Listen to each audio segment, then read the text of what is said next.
Hey guys, welcome to my channel. It's your boy Kenny Wonders. Today we're diving into one of the most controversial but important conversations in this generation. Why are modern women, especially the ambitious, outspoken boss babe types, being rejected by good and quality men? Let's be clear, this is not about bashing feminism. It's rather about calling out the rising destructive form of feminism that is affecting today the relationships or the type of relationship that we desire. We are keeping it real, respectful, and rooted in fact.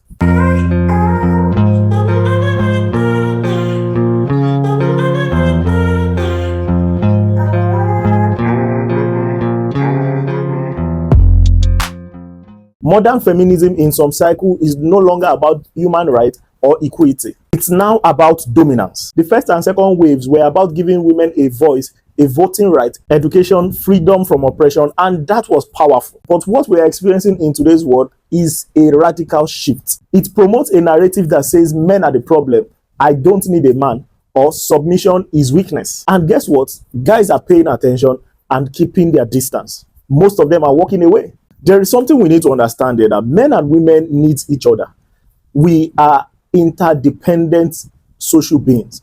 No one can do without the other. So when a movement is now becoming a threat to a particular gender, whereby most of them are now chanting, we don't need any man. This is not even just about marriage. In short, according to a 2020 study published in a journal, both men and women still value warmth, trust, and emotional support in long-term partners. But women who come across as combative or hostile, especially towards men, are often seen as less desirable for serious relationships. So when a woman comes with, I am better off alone, many men believe her and they take the exit door. Why are you running? Why are you running? I have been privileged to have conversations with high-value, emotionally healthy, and growth-minded men. And here is what they keep saying. I want peace. I want a partner and not a rival. Some of them go ahead to say, I want respect, softness, and genuine connection. But modern culture tells some women that being soft is weak, that nurturing a man's needs is anti-feminist, and to be empowered, you must compete and not collaborate. The irony is this mindset is turning off most men that they claim to want. There is a study from Harvard on relationships and longevity.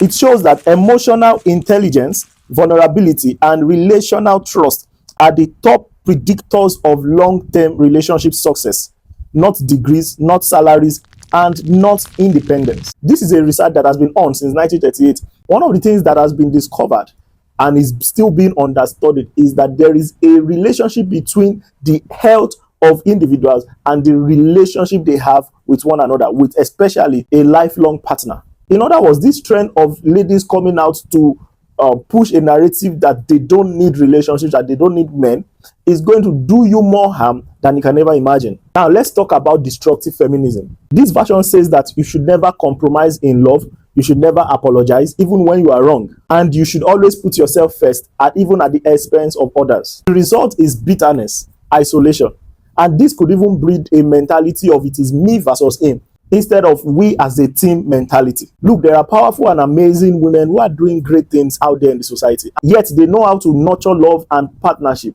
I have seen them and I respect them. But to my sister out there, the truth is that you can be strong and still be soft. See, the beauty of a woman lies in her softness. Now, softness is not equivalent to stupidity or foolishness, but rather softness is used to establish your strength. I think another misconception revolves around submission.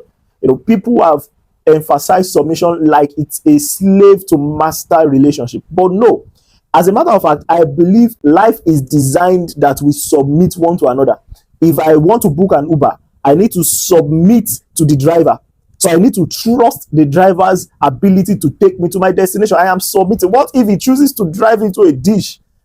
I have already submitted. So we submit on a daily basis. Only that when it comes to relationship, because of the emphasis that has been placed on it wrongly, people have now begun to abuse the term submission. We all are to submit one to another, not just the woman submitting to the man, but the man also submits. The only reality is that we submit differently. So the way a man submits to a woman, to his woman in a relationship, is different from how a woman submits to the man. But we also submit. So the point is that submission is a generic responsibility and not a gender responsibility. So it is not gender specific. It is generic specific. Never see submission as a slave to master relationship, but see it as a medium to strengthen your love for one another. Finally, ladies, you can be independent and also still need somebody. You see, there is nothing wrong in desiring in short, we ought to desire relationships. Everybody deserves to be loved. It doesn't have to necessarily be a romantic relationship. But the moment you put yourself in a position or you agree with a movement that gives you a notion that you don't need anybody, particularly you don't need a man, and you begin to fight and oppose the male gender, you are basically fighting nature, because you are a relational being and you cannot avoid but to have relationships. Embrace loving people. Embrace it. Embrace that you need somebody in your life, that one partner who is going to care about when you sleep and when you wake, and who is going to really be there for you than anyone else. Healthy love is not about power, it's about partnership. And to the good guys watching, don't let the culture make you bitter either. Be firm in your values and seek someone who sees love as a team sport rather than a battlefield. This conversation isn't about blame, it's about healing. We all have been affected by the culture, by trauma, and by conditioning. But if we want meaningful love and deep connection, we need to unlearn the noise and relearn what makes a relationship work. Alright, that's it. So drop a comment. What do you think about this trend? Have you experienced this before, or have you seen it happen around you? Don't forget to like, subscribe, and share with someone who you know needs to hear this. We are building a tribe, a community of real ones over here, and this is just the beginning. See you in my next video. Bye. Embrace that you need somebody in your life, that one partner who is going to really be there for you on a daily basis,